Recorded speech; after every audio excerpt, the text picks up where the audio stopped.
Hi. Welcome to Wrestling Wench. My name is Alexa.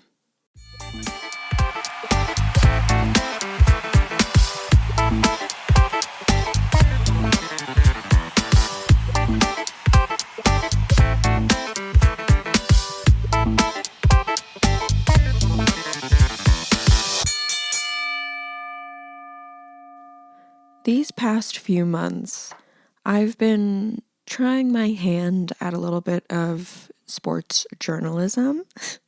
I've written a couple of pieces over at Pro Wrestling Stories and at Last Word on Sports, and if you're interested, go check them out.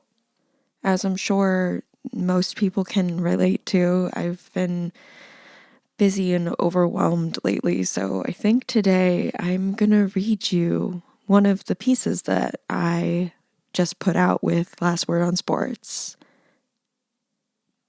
I did a little bit of a deep dive into a Mount Rushmore of women's wrestling, and there's one particular person that I'm gonna try to focus on today, and that is Jaguar Yokota.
Jaguar Yokota is largely regarded as one of the best women wrestlers in all of history.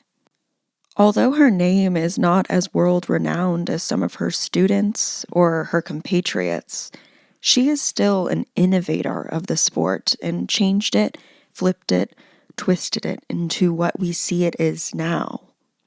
And while it's hard to get a lot of information about her because so much of it is in Japanese and I don't read or speak Japanese, I've tried as hard as I can in this, but I do hope to go a little bit further into maybe more of her personal life in the future, but this is going to be mostly just wrapped around her life in wrestling. And this is really where my article starts. Jaguar Yokota's presence in the ring is otherworldly. She looks almost out of place, but it's not because she doesn't belong there. On the contrary, her presence is that of a luchador 10 years down the line.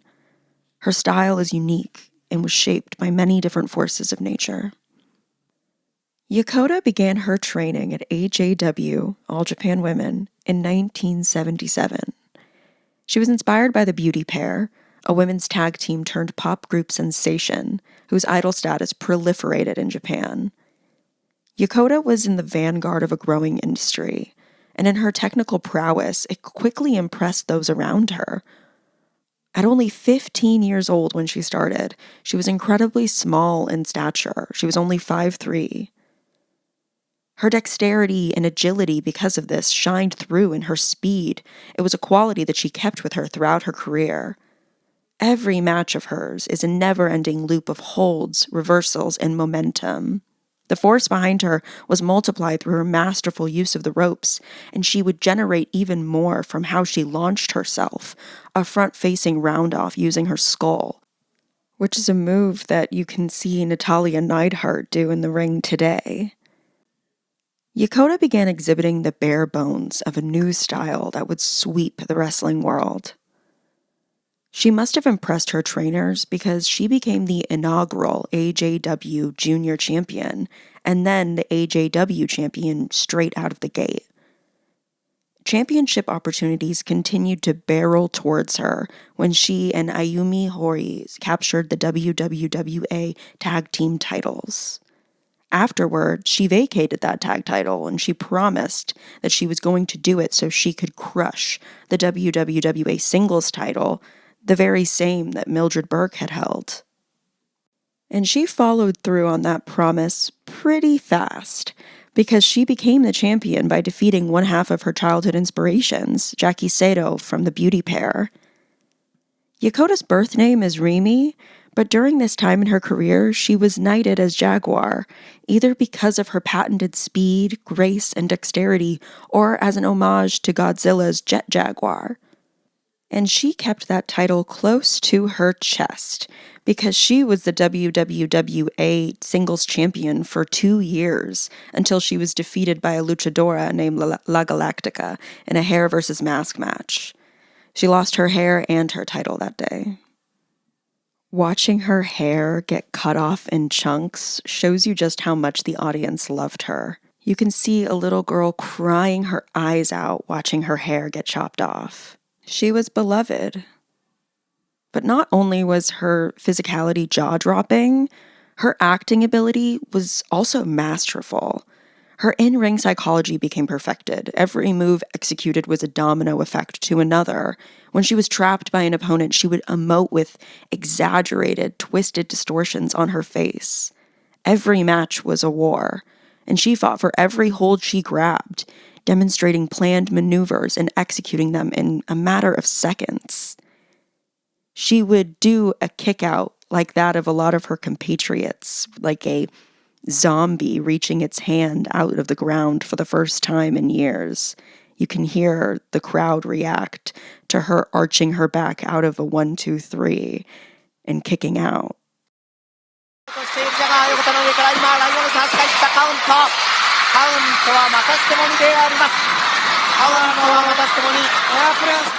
That crowd is going fucking crazy. Pardon my French.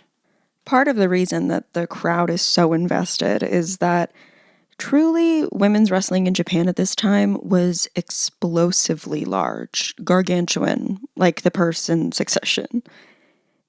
There were pop sensations that would sing pop songs in the matches, and the rooms are full to the brim with children and adults alike screaming and crying, and you can really feel just how important and how popular it was at this time in the early 1980s when she was really getting her, momentum going in this company.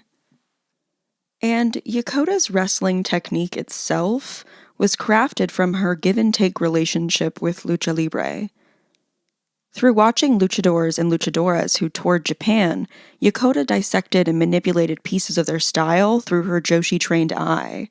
From the inspiration that she took, she gave some right back. Later, many Lucha Libre wrestlers would admit to taking from her bag of tricks herself, which is cool. It's kind of an interesting recycled thing that just goes through, which is an amazing part about wrestling. It's the gift that keeps on giving. And throughout her whole career, she has still been known as a person who created these legendary moves and kind of gave a gift to the wrestling industry by just being a wrestler herself. She is a legend.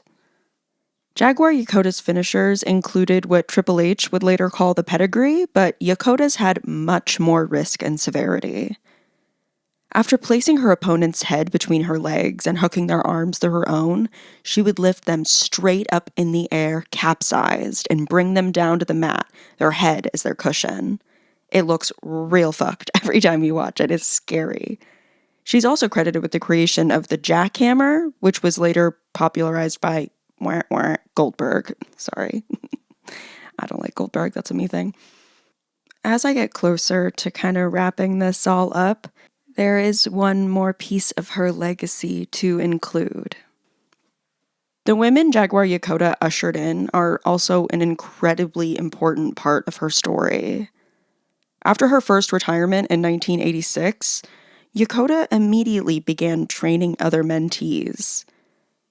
Her type of wrestling was so hard-hitting and such high-risk maneuvers that she had to retire more than once to kind of take a break from this insane lifestyle that she kept enduring and fighting through and just succeeding in. But it was real fucked up for her body, I would imagine.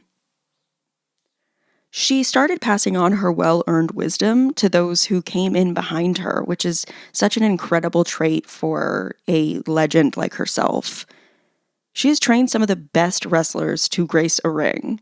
Manami Toyota, Aja Kong, Combat Toyota, Megumi Kudo, Kyoko Inui, Bison Kimura, and so many more. It's crazy how many people she really gave so much of her talent, imparted her talent on. You know what I'm saying? It's incredible. In a 2004 interview, Jaguar said she loved to train Megumi Kudo specifically because of her stature. She's really small, like Yokota, and she could teach Kudo all of these moves she loved the most.